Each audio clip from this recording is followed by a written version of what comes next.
आप सभी को मेरा सादर नमन। मैं प्रोफेसर के शर्मा। आज हम बात करेंगे मोहन राकेश जी के द्वारा लिखे हुए नाटक आषाढ़ का एक दिन पर। यहाँ पर मैं आपको एक चीज बताना चाहूंगा कि कोई भी नाटक है, यदि हम उसके कथानक को उस नाटक का प्राण कहें तो कोई अतिशयोक्ति नहीं होगी। दूसरे शब्दों में यदि हम कहना चाहें तो हम ये कह सकते हैं कि किसी भी नाटक का जो महत्वपूर्ण तत्व है और जिसे आधार बनाकर नाटककार अपने मन की बात पाठकों तक पहुंचाने की कोशिश करता है या पहुंचाता है, इसे ही हम कथानक कहते हैं। और इससे ही कथानक के उस विन्यास को समझने में हमें सहायता मिलती है। नाटककार अपनी रचना के माध्यम से जो कुछ भी कहना चाहता है, उसे या तो किसी कथा का आश्रय लेकर के कहता है और या फिर किसी जीवन स्थिति को चुन करके उसके प्रभाव के माध्यम से वो अपनी अभिव्यक्ति कराता है। ये कथा अथवा जीवन की जो स्थितियां या परिस्थितियां हैं, वर्तमान जीवन और समाज से संबंधित भी हो सकती हैं और इतिहास के किसी प्रसंग से भी उनका तात्पर्य हो सकता है। कथा कैसी भी हो, वर्तमान की हो या फिर अतीत की हो, महत्वपूर्ण वहां पर यह हो जाता है कि उसे प्रस्तुत कैसे किया जाए, उसका दृष्टिकोण क्या है। और जहां तक हम मोहन राकेश जी की इस कृति आषाढ़ का एक दिन नामक नाटक की बात करें, तो यह एक अतीत के ऊपर आधारित नाटक है। और इस नाटक का जो नायक है वो कालिदास है। कालिदास जो कि भारतीय साहित्य के उच्चतम शिखर में से एक माने जाते हैं, या यूं कहें कि उच्चतम शिखर ही माने जाते हैं, तो भी यहां कुछ गलत नहीं होगा। परंतु कालिदास कालिदास कैसे बने, इस संबंध में इतिहास लगभग मौन है। यहाँ वहां अनेक सूत्रों के माध्यम से या उनको जोड़ने पर कुछ अनुमान लगाए जा सकते हैं और इसी अनुमान के आधार पर इस नाटक का कथानक भी बनाया गया है। तो आइए अब हम आपको ले चलते हैं आषाढ़ का एक दिन जो नाटक है। इसके तीन भाग हैं, या यूं कहें कि तीन अंक हैं। तो क्रमशः तीनों अंकों को मैं बारी बारी से आप तक पहुंचाने का प्रयास करूंगा। तो आइए चलते हैं आषाढ़ के एक दिन नाटक के पहले अंक में, अर्थात पहले भाग में। आषाढ़ का एक दिन नाटक की रचना तीन अंकों में हुई है, जैसा कि अभी मैंने आपको बताया। प्रथम अंक में यदि हम देखें तो नाटक के प्रारंभ में ही अंबिका के दर्शन होते हैं। अंबिका, मल्लिका, जो कि इस नाटक की नायिका हम कहें, उसकी मां है।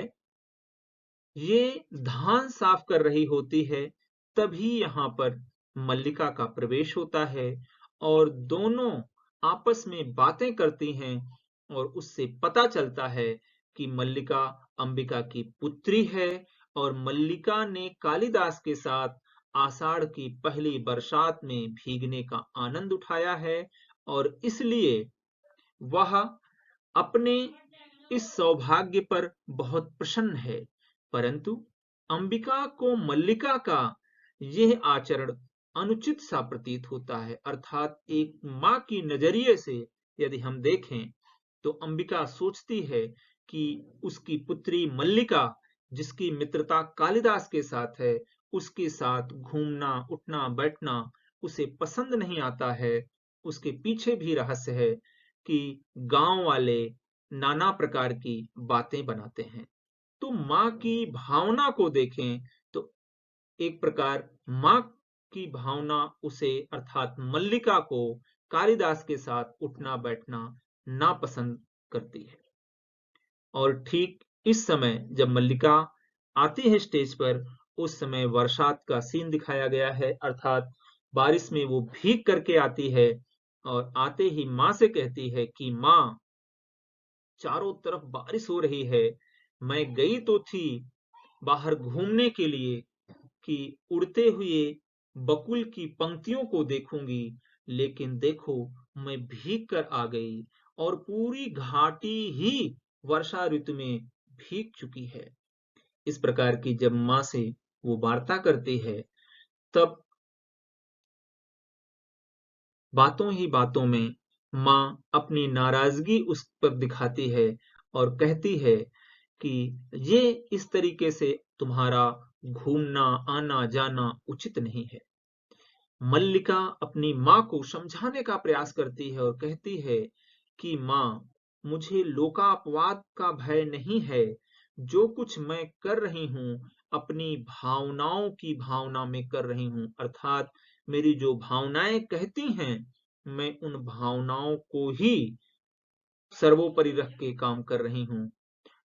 माँ उसे समझाती है कि सामाजिक स्तर पर वह उन दोनों से इसलिए नाराज है क्योंकि प्रेमी युगल का विवाह से पूर्व इस तरीके से घूमना फिरना लोकापवाद का कारण हो सकता है। उन दोनों के बीच जब बातें हो रही होती हैं, तभी कालिदास का प्रवेश होता है यहाँ पर। और कालिदास एक राजपुरुष के बाणों से आहत हिरण को लेकर के आते हैं, बल्कि हिरण के शावक अगर हम कहें तो ज्यादा उचित होगा, अर्थात हिरण के छोटे से बच्चे को लेके आते हैं जो कि किसी राजपुरुष के बाणों से आहत है और वो उसकी प्राण रक्षा करना चाहते हैं। वो कालिदास उस शावक को लेकर आते हैं अंबिका के घर, अर्थात मल्लिका के घर, और मल्लिका से कहते हैं कि मल्लिका, थोड़ा अगर दूध है तो लेके आओ, इस शावक की मुझे रक्षा करनी है। मल्लिका एकाएक कालिदास के आने को देख करके परेशान सी हो जाती है, क्योंकि उसे पता है कि उसकी माँ नाराज है कालिदास को लेकर के, और वो बताती है कालिदास को बार बार और कि माँ हम दोनों से क्रुद्ध है।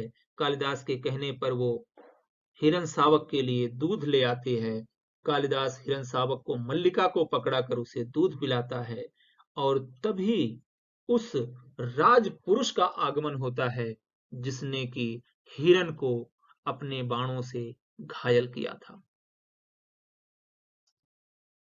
जिस समय कालिदास और मल्लिका उस हिरण के शावक को दूध पिला रहे होते हैं और चर्चा कर रहे होते हैं, तभी ये राजपुरुष जिसका नाम दंतुल है, वह अपने घायल हिरण शावक को उसके बूंद बूंद टपके हुए खून की धार जो रास्ते में पड़ी थी उसके सहारे मल्लिका के घर तक पहुंच जाता है और आकर के कालिदास से उस हिरण शावक को देने की बात करता है।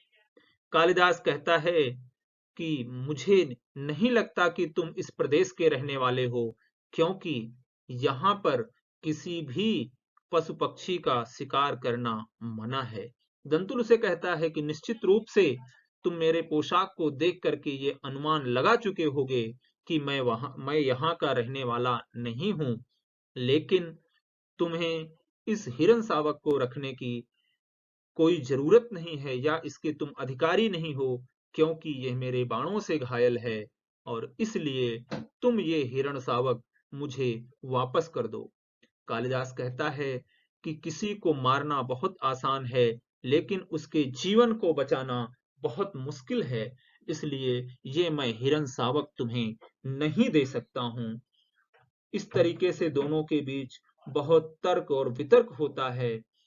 कालिदास भी बहुत कुछ कहता है और दंतुल भी कालिदास को बहुत कुछ कहता है। कालिदास हिरण को लेकर के मल्लिका को कहता है कि मल्लिका, इस हिरण के बच्चे को घर में सुला दो। तभी मल्लिका की माँ अंबिका आती है और कहती है, मल्लिका, मेरे घर में पशुओं के लिए कोई स्थान नहीं है, यह इंसानों के सोने और रहने की जगह है। इतनी बात जब कालिदास सुनते हैं तो हिरण शावक को मल्लिका के हाथों से ले लेते हैं और कहते हैं कि चलो शावक, तुम्हें नींद आ रही है, मेरे हाथ का बिछौना ही काफी है और मैं इसे लेकर के जाता हूँ। दंतुल कहता है कि हाँ, तुम लेकर जाओगे और मैं खड़े खड़े देखता रहूंगा, अर्थात मैं तुम्हें यूं ही जाने दूंगा। कालिदास कहता है जैसी आपकी इच्छा, और वो हिरन शावक को लेकर के दरवाजे की तरफ बढ़ता है। तभी दंतुल तलवार निकाल लेता है और मल्लिका दंतुल को तलवार निकाला हुआ देख करके दंतुल और कालिदास के बीच में आके खड़ी हो जाती है। तब तक कालिदास द्वार से बाहर की ओर चला जाता है और मल्लिका कहती है दंतुल को कि दंतुल, कालिदास अपनी बातों का पक्का है। भले ही तुम्हारे हाथों में अस्त्र शस्त्र हैं, लेकिन कालिदास उस हिरन के बच्चे के जीवन को बचाने के लिए वो तुम्हारे इन हथियारों की भी चिंता नहीं करेगा। दंतुल जब कालिदास नाम सुनता है तो उसे बड़ा क्षोभ होता है। वो कहता है क्या यही कालिदास हैं?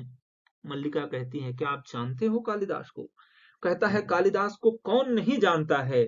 उज्जैनी में जो उन्होंने रचना की है, उस रचना को हमारे राजा ने पढ़ा है और मैं कालिदास को लेने के लिए ही तो आया हूं।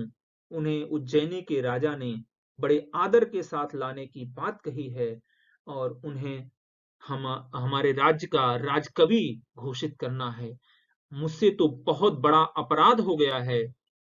जो दंतुल कुछ ही मिनट पहले तलवार निकाल करके इस तरीके की बात कर रहा था कालिदास के सामने, अब वो गिड़गिड़ाने लगता है, क्षमा याचना करने की बात करता है मल्लिका से और कहता है कि मुझसे बहुत बड़ा अपराध हो गया, अब मैं उनसे क्षमा मांगूंगा।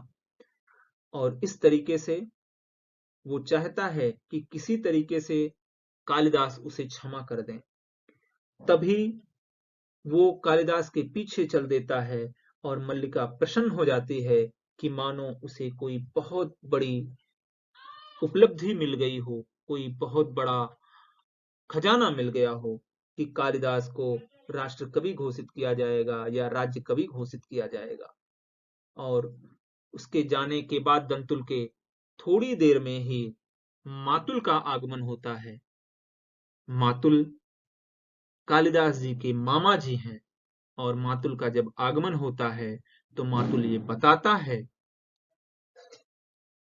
कि उसे पता चला है कि कालिदास को लेने के लिए महाराज ने आचार्य को भेजा हुआ है और आचार्य के साथ दंतुल भी आया है। वो कालिदास को बहुत समझाना चाहता है जाने के लिए, लेकिन कालिदास मल्लिका को छोड़ करके और इस ग्राम अंचल को छोड़ करके नहीं जाना चाहता है। इस तरीके से काफी चर्चाएं होती हैं कि किस तरीके से, किस तरह से कालिदास को भेजा जाए और आखिर में ये निर्णय निकाला जाता है कि कालिदास को अगर कोई भेज सकता है या कालिदास को जाने के लिए कोई मना सकता है तो वो सिर्फ और सिर्फ मल्लिका है। सभी लोग मल्लिका की तरफ इस आशा के साथ देखते हैं कि शायद वो कालिदास को मना सके। कालिदास और मल्लिका पारस्परिक स्नेह भाव से पले हैं, स्नेह भाव से बंधे हुए हैं, एक दूसरे से स्नेह करते हैं। मल्लिका को दुख जरूर होता कालिदास यदि उससे दूर हो जाते, लेकिन यहाँ पर मोहन राकेश जी ने बहुत ही ऊंची चीज दिखाते हुए, सेक्रीफाइस को कह सकते हैं या हम त्याग शब्द का प्रयोग यहाँ पर कर सकते हैं, त्याग को ही प्रेम की भाषा बताते हुए यहाँ पर मल्लिका के द्वारा त्याग करना दिखाया गया है मोहन राकेश जी के द्वारा। और वो दिखाना चाहते हैं कि मल्लिका अपने स्नेह में कालिदास का जो प्रेम है उससे, उसमें आकर के वो अपने लिए त्याग करना चाहती है और वो कालिदास से दूर रह के भी जीवित रह लेगी, लेकिन वो कालिदास का विकास देखना चाहती है। उसे पता है कि कालिदास आज यदि ये बुलावा स्वीकार नहीं करते हैं तो वो मात्र एक साधारण कवि बनकर रह जाएंगे। राजकवि का पद किसी और को प्रदान कर दिया जाएगा और उनका भविष्य अंधकारमय हो जाएगा। मल्लिका तैयार हो जाती है और कहती है कि कालिदास को मैं मनाऊंगी। इतना कह करके वो कालिदास को मनाने के लिए माता के मंदिर चली जाती है और कालिदास को तरह तरह से बातें करके वियोग होने पर भी उसकी यातना को सहने के लिए तैयार होकर के उसे साहित्य की रचना में लीन होता हुआ देख पाएगी। इस तरह की नाना प्रकार की बातें करके वो कालिदास को आखिर में उज्जैनी जाने के लिए मना लेती है और यहीं पर प्रथम दृश्य का समापन हो जाता है। अगले दृश्य को लेकर के फिर मैं मिलूंगा। तब तक के लिए आप सभी को बहुत बहुत धन्यवाद।